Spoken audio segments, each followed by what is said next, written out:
O sea, el narcotráfico está utilizando la minería ilegal para lavar dinero, eso también hay que decirlo. Por lo menos en Madre de Dios, más gente está acostumbrada a la realidad de la minería ilegal y que cada vez más personas trabajen alrededor de eso que trabajar alrededor de la legalidad, lamentablemente. Me estás diciendo que hay congresistas que están avalando la minería ilegal y que están sacando decretos que, lejos de combatirla, la favorezcan. Esa fue la impresión que tuve cuando vi el último pleno del Congreso en el cual se discutía la prolongación del reinfo, sí. Habían tratado de presentar denuncias y, digamos, habían caído en saco roto porque había fiscales que las archivaban sorpresivamente. Uno piensa, por ejemplo, ¿de dónde sacan los extorsionadores la dinamita? ¿No es también dinamita que eventualmente puede haber sido extraída de la minería? Es un registro que se obtiene en menos de 30 días llenando un formulario por internet y que eso te permite, por ejemplo, comprar explosivos. Entonces no existe un control. ¿Quién está comprando los explosivos? ¿Cómo están comprando los explosivos? ¿Cuánto explosivos se está comprando? ¿Y dónde termina ese explosivo?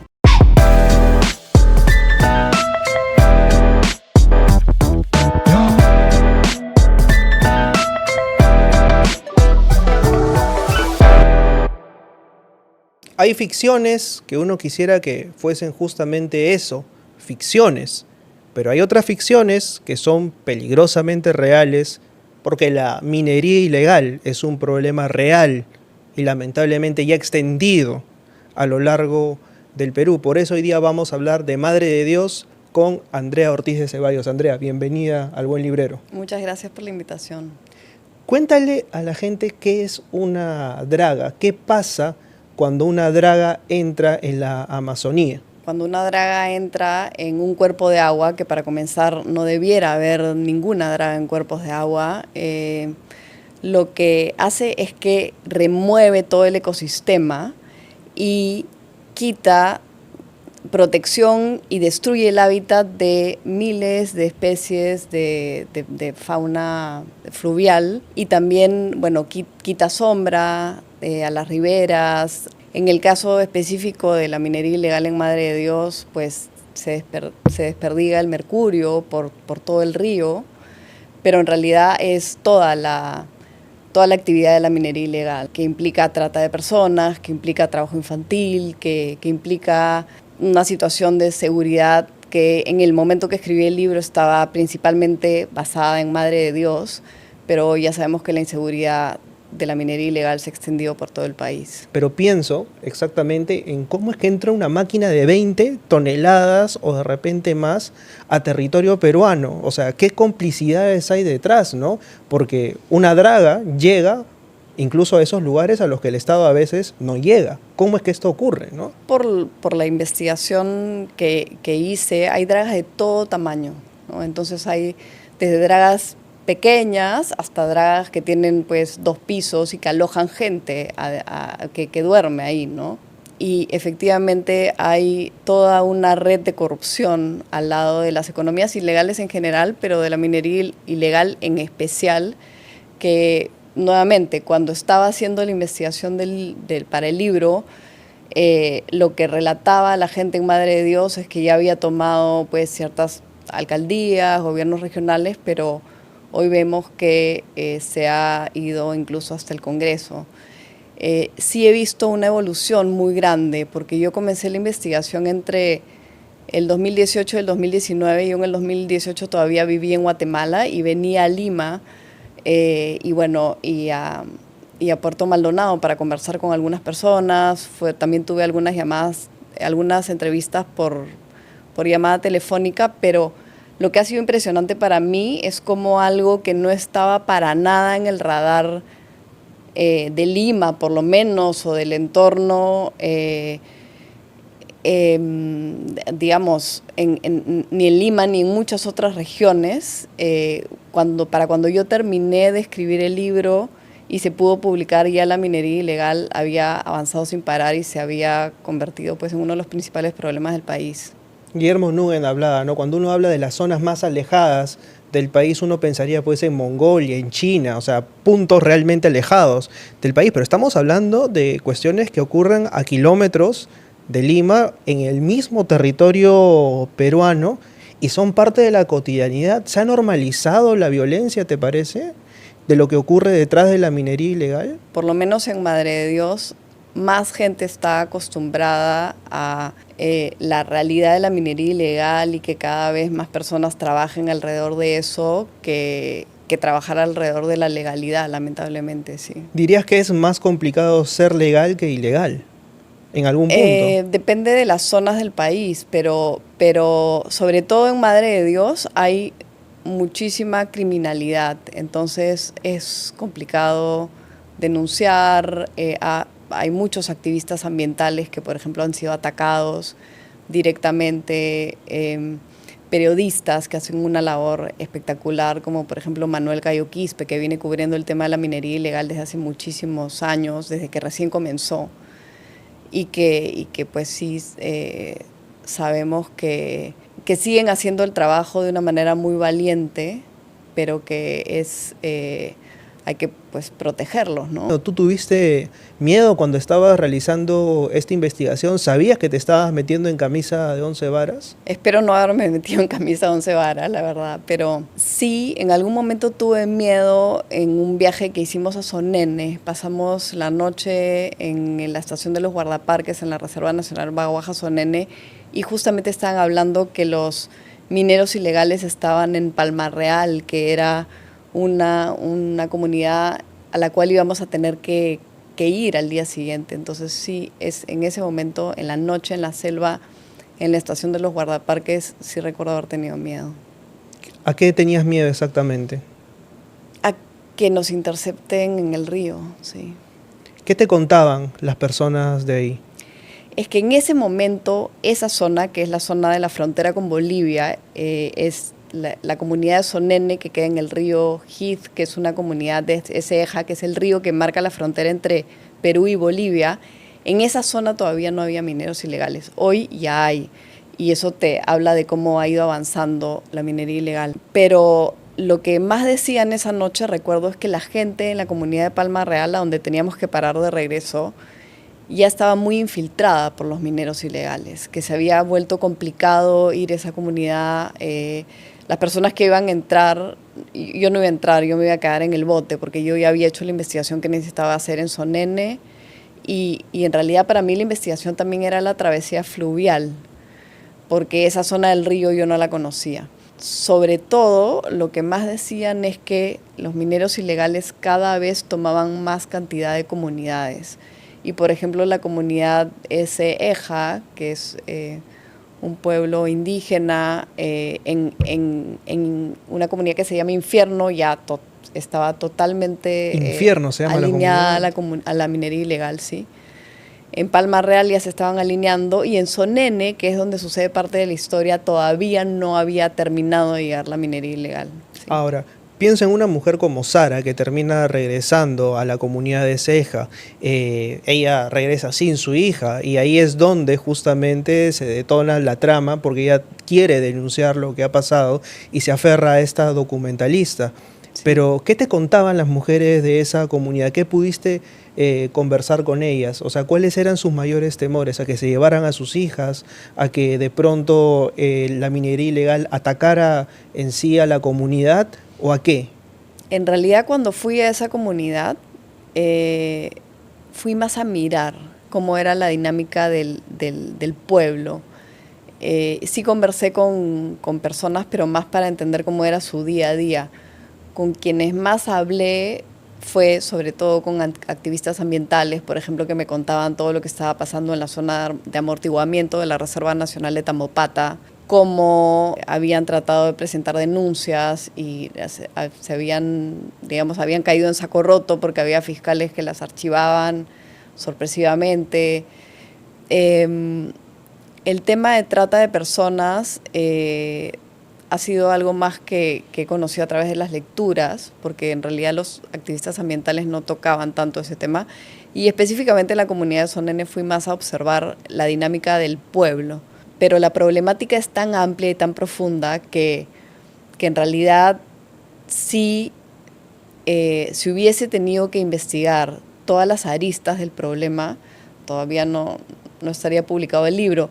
Ahora, también cuando lo estaba escribiendo yo seguía a este personaje que es Marcela, que es una documentalista que ha perdido a su esposo mientras ambos rodaban un documental sobre la minería ilegal, y al seguirla a ella seguía sus prioridades, su mirada, y creo que es en ese sentido que el libro tiene una organicidad sobre los temas que ella ve durante su investigación, ¿no? Y durante el rodaje del documental.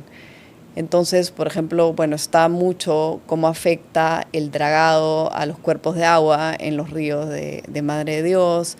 Está mucho el tema de la violencia, ¿no? Cómo se están construyendo estas redes de crimen en torno a la minería ilegal. Está mucho el tema de corrupción de funcionarios, del gobierno.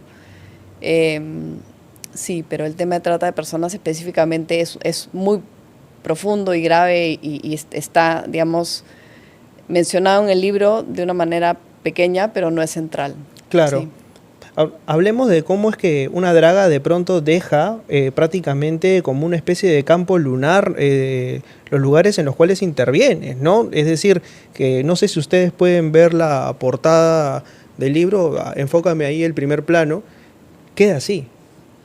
O sea, esto es producto de la minería ilegal y de sus consecuencias, ¿no? Es literalmente un campo baldío en donde en algún momento hubo vida y en el que, entiendo, ya no puede crecer absolutamente nada. En realidad hay dos partes de afectación ambiental que tiene la minería ilegal. Una de ellas es a los ríos y en el libro lo describo como... ay, perdón. Sí, se cayó ahí, se desplomó, ya está. Como heridas llenas de pus que uno puede ver desde un avión cuando aterriza en Puerto Maldonado. Heridas de pus. Sí. Y esa imagen la tuve porque conversé mucho con un piloto de vuelos comerciales que había volado por muchos años hacia Madre de Dios, hacia Puerto Maldonado, y que él me contó cómo había ido cambiando el escenario y cómo desde el vuelo, con una mirada cenital desde arriba, se podía ver cómo año a año cada vez se iba afectando más el río y los bosques, ¿no? Entonces, por un lado se afecta el río, pero por otro lado también los mineros ilegales arrasan hectáreas de bosque. Y, por ejemplo, lo menciono muy brevemente en el libro, pero tienen un conflicto también con los castañeros. Los castañeros más bien protegen el bosque y viven de las castañas que recogen y del comercio de las castañas. Pero ahora hay un enfrentamiento entre mineros ilegales y castañeros, justamente porque pues, los mineros ilegales están arrasando con el río y con hectáreas de bosque. Sí. Ahora, ¿qué relación tiene la minería ilegal con el narcotráfico? O sea, el narcotráfico está utilizando la minería ilegal para lavar dinero, eso también hay que decirlo. Es verdad, sí. Eso todavía no estaba tan claro en esa época, pero hoy es bastante claro. Y una de las cosas que más ha intensificado ese problema es que hoy la minería ilegal no hay responsabilidad penal para quienes hacen minería ilegal, ¿no? Porque están escudados en el Reinfo. Entonces, lo que sucede es que los narcotraficantes han encontrado en la minería ilegal una forma de lavar el dinero y no tener responsabilidad penal. En 2019, que es cuando tú empiezas la investigación, hubo un intento en el Perú por tratar de regular justamente la minería ilegal, como se ocurre en otros países, en Brasil, en Colombia, pero rápidamente fue disuelto esto. ¿Por qué ocurrió esto? Hubo varias etapas de la Operación Mercurio, que era una operación de las Fuerzas Armadas, y que sí estaba combatiendo la minería ilegal, pero llegó la pandemia y la Operación Mercurio simplemente se terminó y luego, no podría jurarlo, pero por lo que puedo ver en la televisión y en general, yo no veo que las autoridades estén interesadas en verdaderamente frenar la minería ilegal. Cuando ves los plenos del Congreso y están discutiendo el Reinfo, no, más bien pareciera que tienen interés por hacerla posible, por hacer posible la minería ilegal, porque continúe sin tener responsabilidad penal. No veo que haya una voluntad política hoy, pero sí hubo una voluntad política de frenar un poco la minería ilegal en el pasado, sí. Me estás diciendo que hay congresistas que están avalando la minería ilegal y que están sacando decretos que, lejos de combatirla, la favorezcan. Esa fue la impresión que tuve cuando vi el último pleno del Congreso en el cual se discutía la prolongación del reinfo, sí. Terrible esto, ¿no? Sí. Porque cuando uno ve las consecuencias de la minería ilegal y ves a niños que nacen con rasgos de metales pesados en la sangre, tú dices, esto ya dejó de ser un problema exclusivo de la zona, es un problema de interés nacional. Sí. Tiene que ver también con cómo miramos, creo yo, desde Lima hacia el resto del país a los otros. Mientras no sea un problema que no me involucre directamente, no me interesa que haya niños con metales pesados en la sangre y con claros rasgos de toxicidad en la sangre, ¿no? Bueno, eso se ve claramente, por ejemplo, con los resultados recientes de un estudio que hizo Cincia en Loreto, donde ya muchas personas de las comunidades que están en la Reserva Nacional Alpaguayo-Millana tienen resultados de mercurio en la sangre, ¿no? Y, por ejemplo, las marchas que uno ve en Loreto son marchas desde niños hasta toda la población de Iquitos diciendo no queremos convertirnos en un Madre de Dios. Entonces, en ese tenor hay muchas comunidades que están en muchos lados, ¿no? La minería ilegal hoy día está fuertemente, ¿no? En La Rinconada, en Puno, está en Carabelí, en Arequipa. Bueno, hemos visto lo que ha sucedido en Patás.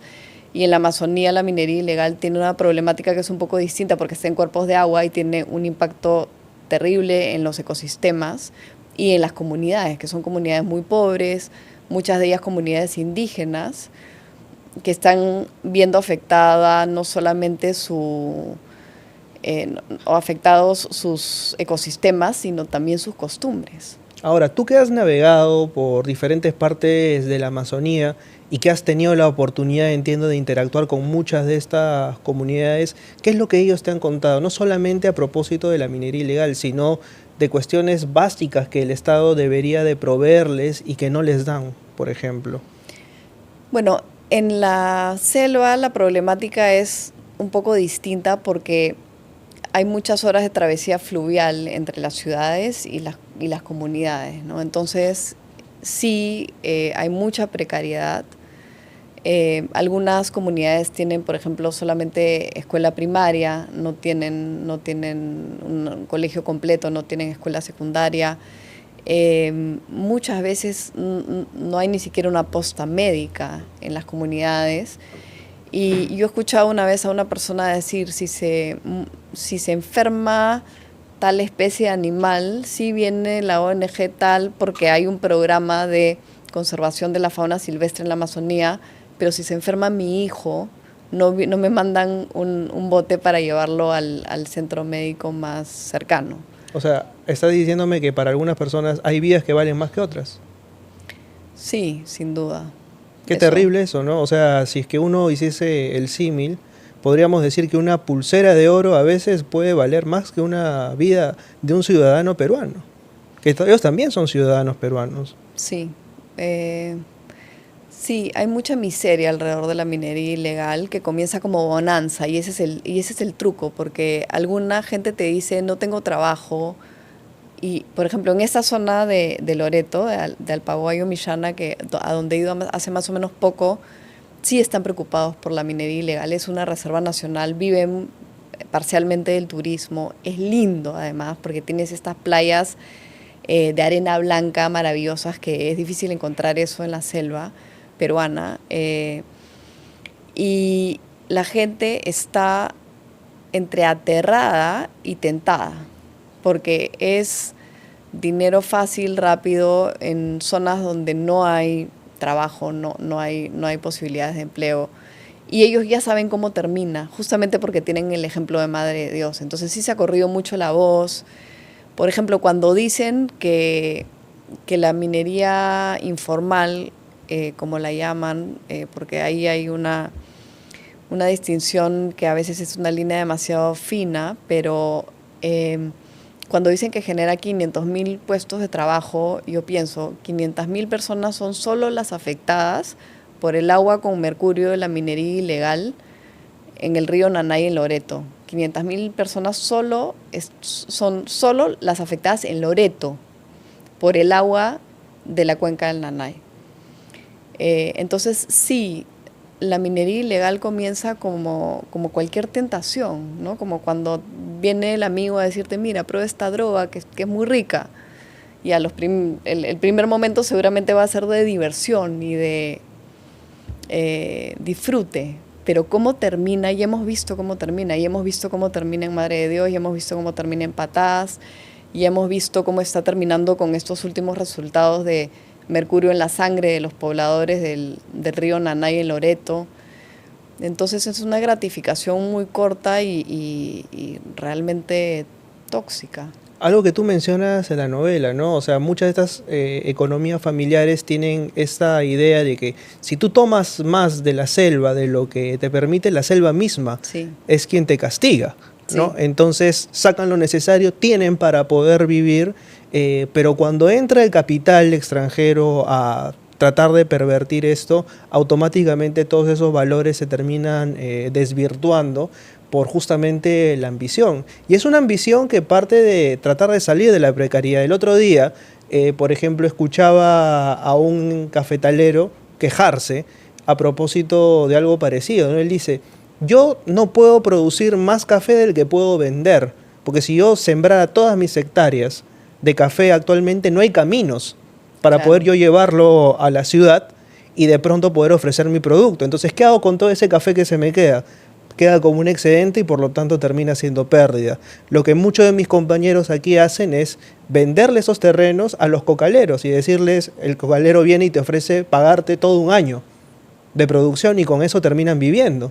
Entonces uno pone sobre la balanza venderse justamente al narcotráfico porque le asegura un pago digno, o esperar que el Estado construya carreteras, o tratar de convencer a toda la comunidad de hacer esas carreteras rústicamente para poder llevar a su destino. Ahí empiezan los intereses creados y por lo tanto el enfrentamiento de mismos comuneros que algunos van a preferir eventualmente salir de la precariedad y otros más bien seguir manteniendo sus costumbres y conservar prevalecer el bosque, porque cuando tú ¿no? hablas con la gente que ha vivido ahí toda la vida, con los ancianos, tienen muy claro el concepto de la próxima generación. Exactamente.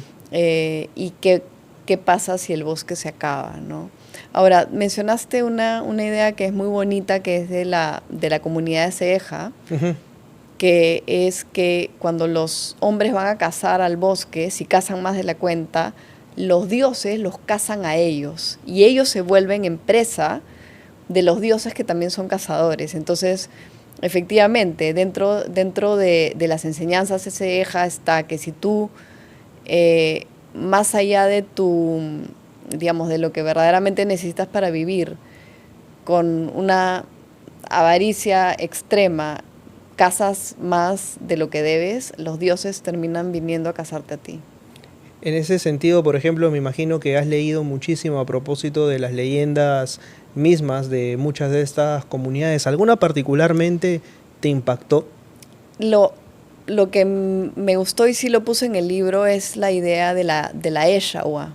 Claro, de la conciencia. Sí, que en realidad es una conciencia, no llega a ser una conciencia, porque es como es tu doble que no es físico, pero que se puede escapar y que puede hacer travesuras por allá y de ahí vuelve, pero igual es tu doble. Y doble no solamente tiene una persona, sino todos los seres vivos tienen un doble, incluyendo al río, etc. Y entonces, en los sueños lo que pasa es que esos dobles, tu doble, se encuentra con los dobles de los demás y por eso es que las personas somos capaces de tener intuición y de saber ciertas cosas aun cuando no las hayamos vivido directamente.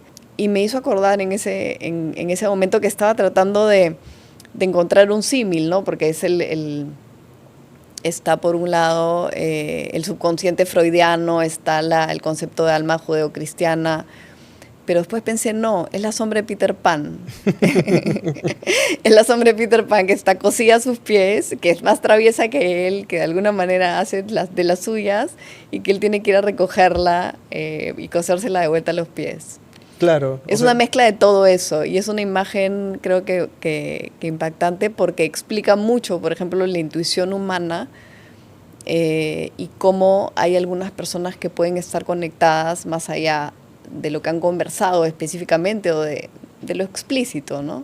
Y esto te habla justamente de cómo es que es importante, y aquí es una reflexión personal que siempre hago, el hecho de poder respetar la identidad de cada comunidad, ¿no?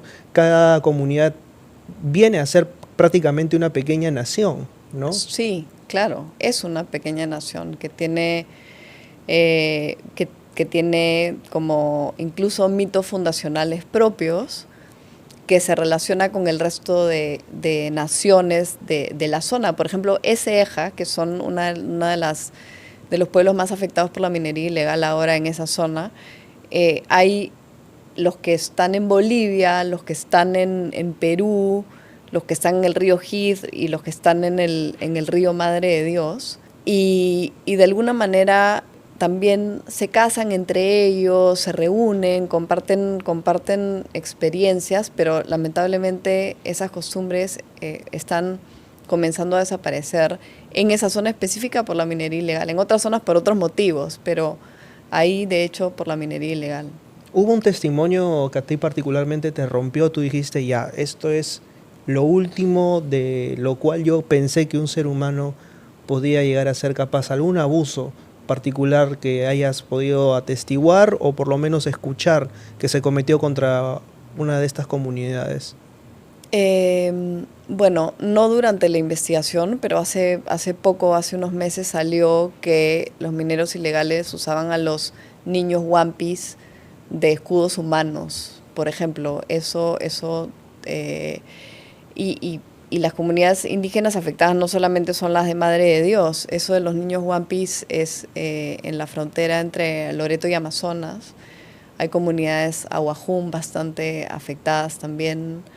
En realidad por todo el país hay comunidades indígenas afectadas por la minería ilegal, y no solo por todo el país, por toda la Amazonía, porque están, pues, en Colombia el problema es similar, en Ecuador el problema es similar, en Brasil también, en Venezuela han legalizado la minería ilegal. Lo que está sucediendo en la Amazonía venezolana es que, y es prácticamente lo que se pretende acá, ¿no? Estamos en una situación que podría terminar, digamos, con una permisividad tal de una actividad que es compleja, porque hacer minería es una actividad muy compleja. Entonces no se puede hacer sin la correcta supervisión, no se puede hacer de cualquier manera. Es un problema social, yo diría que de los problemas sociales más profundos que tiene el país en este momento. Y que deriva en otros, como la inseguridad, ¿no? O sea, uno piensa, por ejemplo, ¿de dónde sacan los extorsionadores la dinamita que te ponen en la puerta del negocio para poder amedrentarte? ¿No es también dinamita que eventualmente puede haber sido extraída de la minería? Sí, porque por ejemplo el Reinfo permite comprar dinamita solo por tener el Reinfo, y tú obtienes el Reinfo solo haciendo una declaración jurada. ¿Qué es el Reinfo para la gente que no conoce?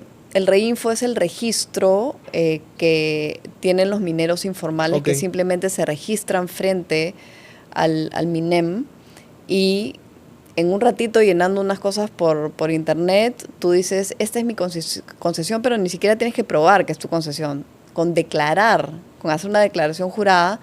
¿Por qué? Porque fue hecho hace muchos años para estimular que esas personas se formalicen, cuando todavía no estaba tan extendida y se ha ido ampliando y ampliando y ampliando. Entonces, es un registro que se obtiene en menos de 30 días llenando un formulario por internet y que eso te permite, por ejemplo, comprar explosivos. Entonces, no existe un control de quién está comprando los explosivos, cómo están comprando los explosivos, cuánto explosivo se está comprando y dónde termina ese explosivo. Alguien me dijo hace poquito, antes de empezar la entrevista, que en Puno, por ejemplo, se podía conseguir dinamita hasta en bodegas. O sea, eso ya es Eso no espeluznante. sabía, mira, pero, O sea, hoy en día no lo dudo. Y en Puno también hay una problemática transfronteriza complicada, porque no solamente hay, no sabía que se podía conseguir en bodegas, pero sí sé que, por ejemplo, hay contrabando de explosivos también, ¿no? que es una problemática real también. Sí. Ahora, uno piensa escudos humanos, trata de personas, vidas que valen más que otras, dinamita. Dices, de aquí tiene que salir una novela de todas maneras. Y salió Madre de Dios, Sí. que si bien es cierto, no tiene un afán pedagógico, porque no creo que ninguna novela necesariamente tenga el afán de enseñar algo, pero sí muestras una fotografía de la realidad, y es una problemática real, que es la problemática de Marcela, que pierde a su marido Esteban durante un ataque justamente, que queda registrado en video, y que ella no va a parar, no voy a decir de buscar venganza, porque no necesariamente busca la venganza. Yo creo que sus motivaciones son más bien tratar de ponerle nombre y rostro a lo que ocurrió, y por eso tiene que mirar al monstruo de frente, no tiene que buscar a los responsables, y para eso no le va a importar si tiene que hacer zoom por 20 veces a la lancha que pasó, y encontrarse y enfrentarse a una serie de peligros, aun cuando estos le supongan eventualmente perder la vida, ¿no? ¿Cómo nace la idea de Madre de Dios? Comenzó primero por el drama de la pérdida del esposo de Marcela en un contexto violento. Yo en esa época vivía en Centroamérica y todavía no tenía claro de qué iba a tratar el documental que estaban grabando, pero por el trabajo que hacemos en la Amazonía nos llamó un ambientalista, un activista ambiental a decirnos, por favor, necesitamos ayuda porque en Lima no están viendo lo que está pasando con la minería ilegal en Madre de Dios. Entonces en ese momento yo pensé, bueno, ese es un buen tema para el documental de la novela que estoy escribiendo todavía. Y en realidad sí hay una cosa muy interior en la novela que tiene que ver con el duelo de la mujer, pero también dentro de esa búsqueda interior la ayuda o de alguna manera la impulsa esta necesidad de encontrar la verdad, esta pulsión de vida, esta también es una sed de justicia que no tiene que ver con la venganza, como dijiste, es una sed de justicia que tiene que ver con entender lo que está pasando y cómo seguir trabajando ella también como activista.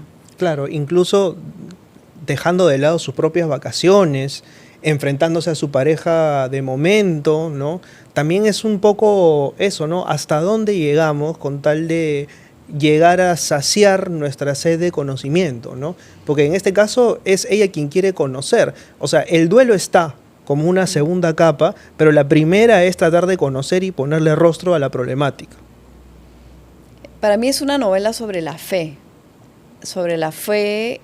que implica realmente enfrentarte sobreponerte al miedo, confiar en tu intuición, seguir y también abordar los temas del país que sea necesario abordar. Es interesante esto que mencionas porque, claro, uno dice, ya, ok, tengo este tema, tengo esta problemática, tengo estos personajes, ahora cómo armo la novela, ¿no? O sea, ¿desde qué punto de vista lo hago? Hablaste de fe y también aquí se menciona tácitamente algunas órdenes religiosas que están en la Amazonía. Se mencionan a los israelitas, por ejemplo, sí, ¿no? De Ataucusi, y de hecho una de las víctimas de la novela es justamente una miembro de una orden religiosa, ¿no? Sí, es una ex monja católica que decide formar su propia facción del catolicismo y que terminan votando del catolicismo, y que es ambientalista, que tiene una concesión y que va a rezar a su concesión y es parte de las personas de la nueva red que construye Marcela para poder volver a investigar, porque ella estaba acostumbrada a investigar con su equipo de investigación, con su esposo, con quien ella trabajaba. Entonces también está eso del duelo, ¿no? Cuando la persona central de tu vida desaparece, es necesario reconstruir esas relaciones, esas formas de moverse. ¿Y de verdad estas órdenes religiosas tienen tanto peso ahí en la Amazonía? ¿Lo que has podido averiguar? Los israelitas sí, definitivamente, y el Cristo Verde es ficción.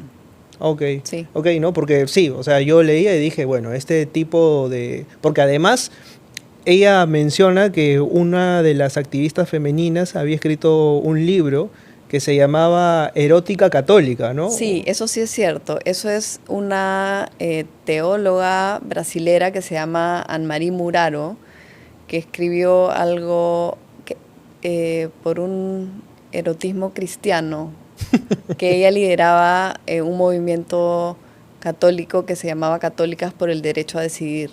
Sí.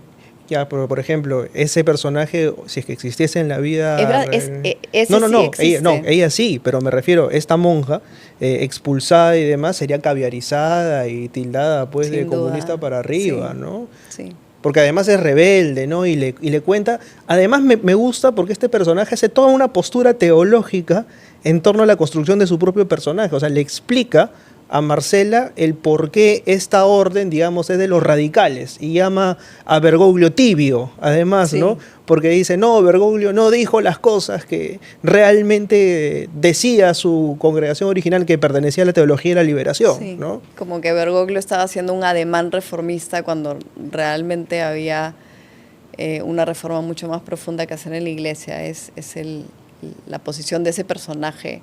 Y sí, el personaje está construido a partir de su posición teológica, sí.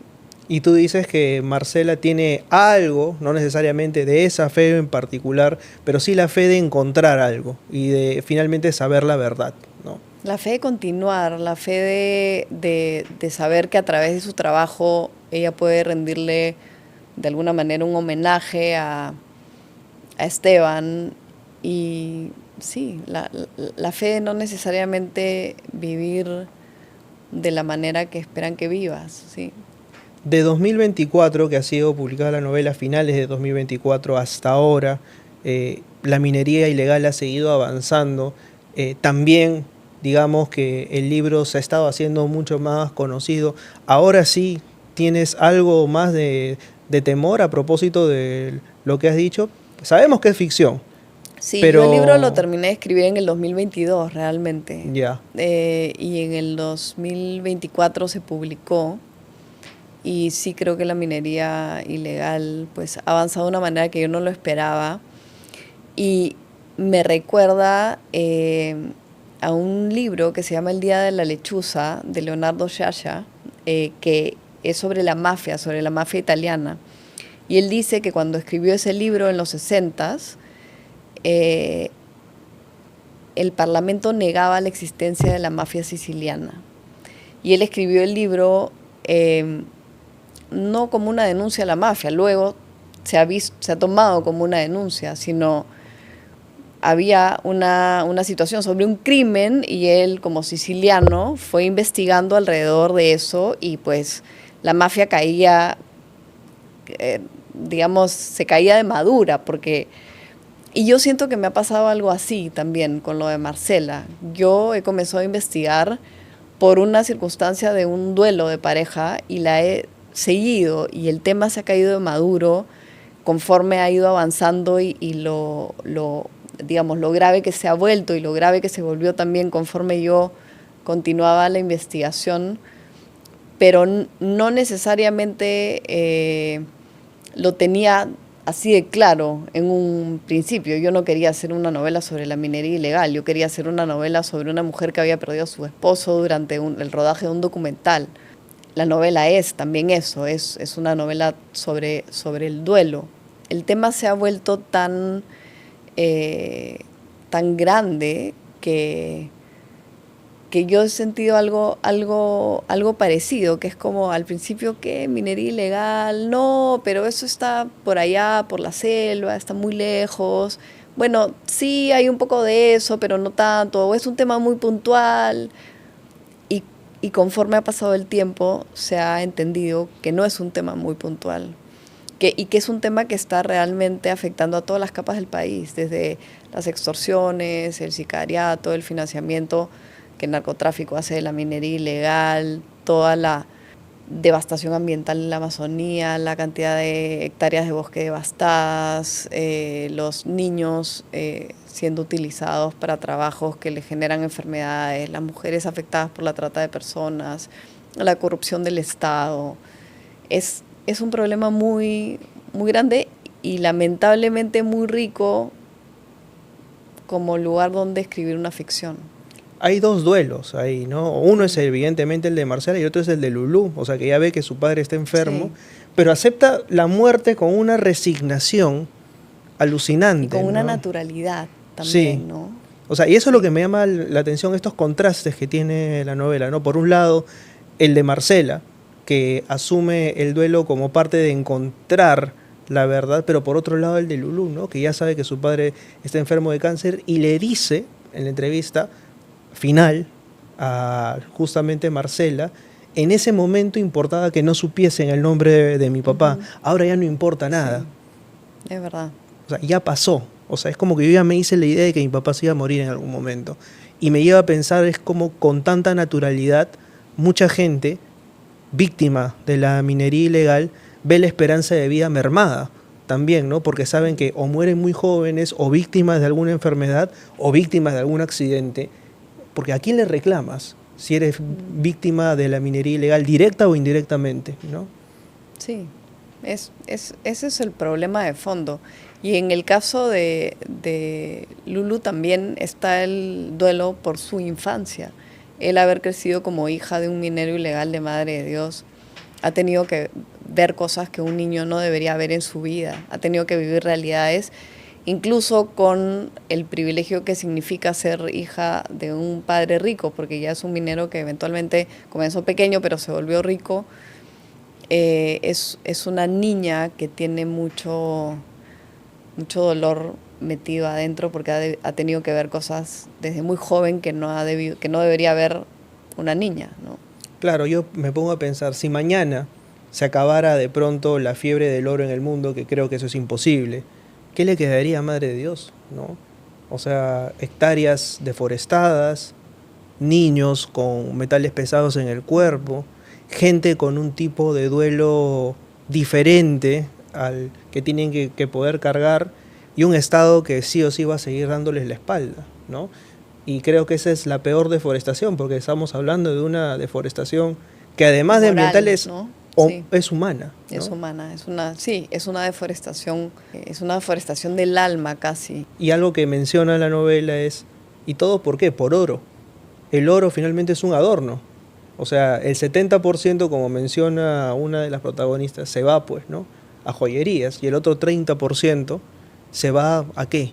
¿No? O sea, me parece que tiene una función más que nada funcional, pero no es que sea un metal relevante, ¿no? Dentro de la historia de la humanidad.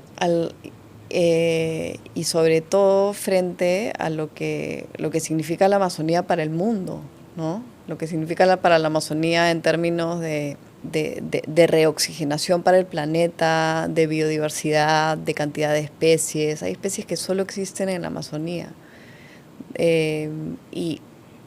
¿Y tú has ido alguna vez? Sí, Sí. he estado en Iquitos de visita, he estado en un lodge, o sea, también con todas las comodidades. Había mosquitos, no me picó el pie la hormiga, un ejército de hormigas, Sí. ¿no?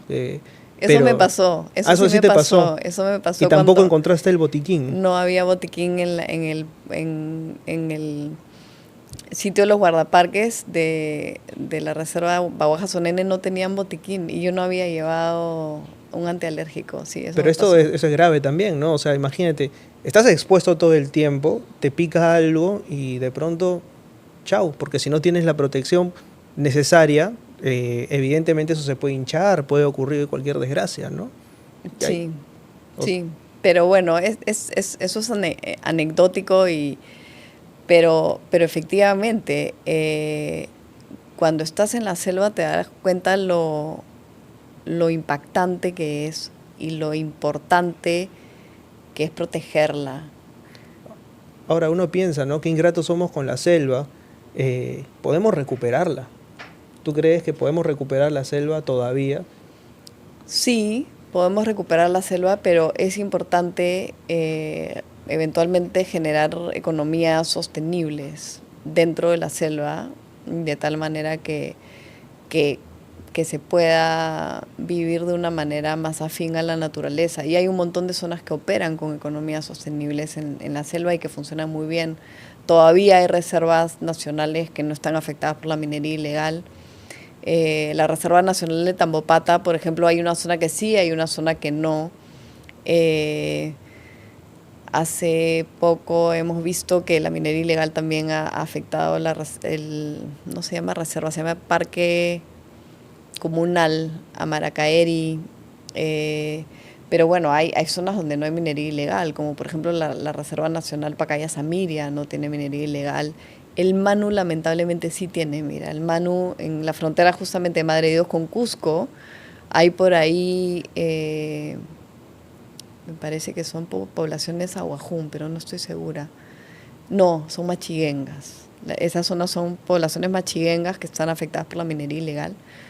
Pero es, digamos, cultura riquísima, milenaria, que ha sobrevivido la época del caucho, que ha sobrevivido siglos de siglos de siglos, y que hoy en día está siendo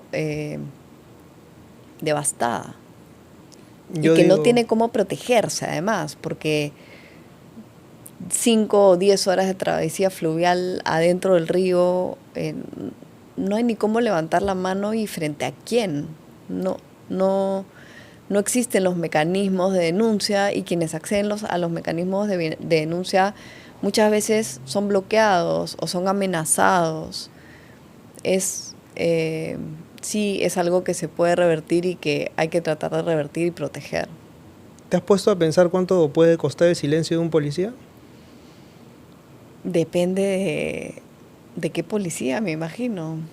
O sea, un policía que trabaje en esta zona, porque claro, digo, esta es una red. Sí. O sea, es una red de favores y uno dice, claro, se rompe por el lado más débil, entre comillas. Aquí se ha roto por el lado del lapicero.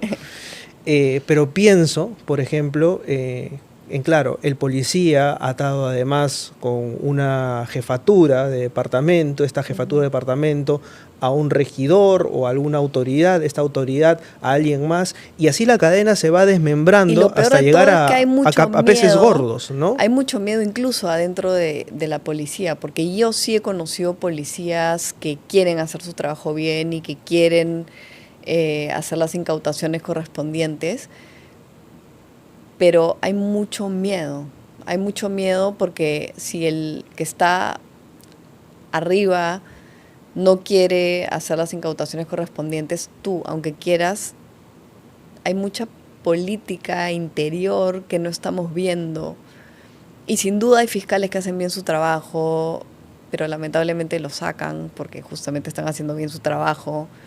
Los mandan a otras zonas, traen a las zonas donde hay minería ilegal a los fiscales que sí están dispuestos a corromperse. Eso también me contaron mucho, por ejemplo, en Puerto Maldonado, que los más corruptos querían ir a Madre de Dios porque sabían que ahí iban a tener pues tajadas más grandes, ¿no? Qué terrible, o sea, Sí. ya no se convierte sino en el lugar al que quieres ir a proteger, sino en el lugar en el que te puedes beneficiar más del botín. Y he hablado con fiscales que los han sacado porque estaban haciendo bien su trabajo también, porque no eran convenientes. Entonces, bueno, eventualmente los ponían en puestos cada vez más lejanos y menos atractivos hasta que terminaban renunciando. Pero también es importante decir que sí hay gente que está tratando de hacer bien su trabajo. Entonces tampoco debemos ponerlos a todos en el mismo saco. Claro, no todo es o blanco o negro. Sí. Hay matices como en todo. Tú dices que no tienes miedo, yo sí tengo miedo a que no le des like, comentes, ni te suscribas a esta entrevista, que espero que se difunda muchísimo, tanto como tu novela, Madre de Dios, aquí lo tienen, de Andrea Ortiz de Ceballos. Una novela que de verdad yo he leído de camino de vuelta mientras estaba volviendo de Ica el día domingo y que me ha sorprendido porque reitero lo que dije al inicio, Andrea. O sea, hay ficciones que uno quisiera que fuesen solamente ficciones, como esta, pero es una ficción basada en la realidad y es una realidad peligrosamente aterradora. Así que te agradezco por haber escrito. Ya está en todas las librerías. Sí, claro, sí. Ya está en todas las librerías. No, más bien gracias por la invitación y por la conversación. Y con nosotros será, espero, hasta la próxima semana, dejo testimonio. Y si no, ahí va la draga de mi autoconciencia penetrando fuertemente sobre sus conciencias para que no dejen pasar desapercibida esta entrevista y que la zona no quede deforestada, sino sembrada de dudas y conocimiento a propósito de lo que es la minería ilegal. Nos vemos la próxima semana. Chau, chau.